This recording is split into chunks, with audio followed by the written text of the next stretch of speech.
عارفين في احاسيس كده بتعصر القلب، يعني القلب كأن حد ماسكه وبيفعص فيه. القلب هو اللي بيعيط. احساس فقر المشاعر، كلمة وتعبير قوي قوي. لما حد يحس ان هو عنده فقر في المشاعر. في ناس كانت بتبعت لي ستات تقول لي انا مفتقده فقر في المشاعر مع جوزي، في ناس تقول لك مع اصحابي، في ناس مع اخواتهم، في ناس مع مامتهم، اي حد بنحبه، حبايبنا. الاصعب لما يكونوا لفتوا نظركم اكتر من مره ان هم مفتقدين المشاعر دي منكم، الجدعنه والدعم، طاقه، وان انتوا ما تحسهمش ان هم لوحدهم في الدنيا. كلمه مشاعر دي او فقر مشاعر دي كلمه كبيره، وانتوا مفيش لا حياة لمن تنادي. انتوا اكنكم مش هنا. يا اما انتوا ناس انانية ما بتفكرش غير ان هي تاخد بس مشاعر ما تديش، يا اما انتوا مش في دماغكم. الاتنين انيل من بعض، الاتنين مصيبة سودة. الاصعب والاصعب لما يكونوا هم طول حياتهم يدوكوا في مشاعر، هم سبورت ليكوا طول الوقت، طاقة طاقة طاقة.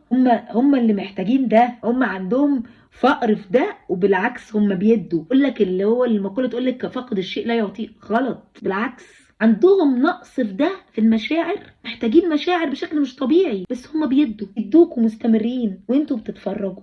الاصعب تكونوا شايفين الناس دي بشكل تعبوا ويقوموا عادي هم تمام. لا، مش معنى الناس دي بنشوفها تقع وتقوم ان هم مش هيجي يوم عليهم وممكن يقعوا ما يقوموش تاني. اوعوا تستهونوا بالناس اللي بتعافر في الدنيا لوحدها وهي حواليها ناس مفروض ان هم حبايبها، اديتهم كل حاجة حلوة. اوعوا تستهونوا بالناس الطيبة الجدعة اللي بتدي بكل طاقتها، ما تستخسرش مشاعر، بتبينش في عز ما هي تعبانة. اوعوا تستهونوا بيهم، حاجة صعبة. ده احساس صعب قوي. هم ممكن يقعوا مش هيقوموا تاني.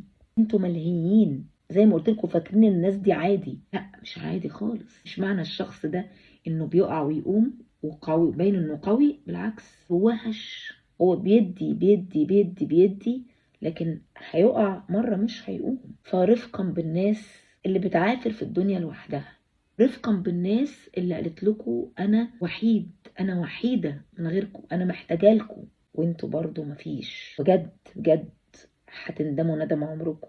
في ناس كتير ماتت من الوحدة، في ناس كتير ماتت من الحزن، في ناس كتير ماتت من ان هي صعب عليها نفسها، ان هي قالت لحبايبها كتير، حسوا ان هم رخاص قوي برغم ان انتوا كنتوا اغلى حاجة عندهم.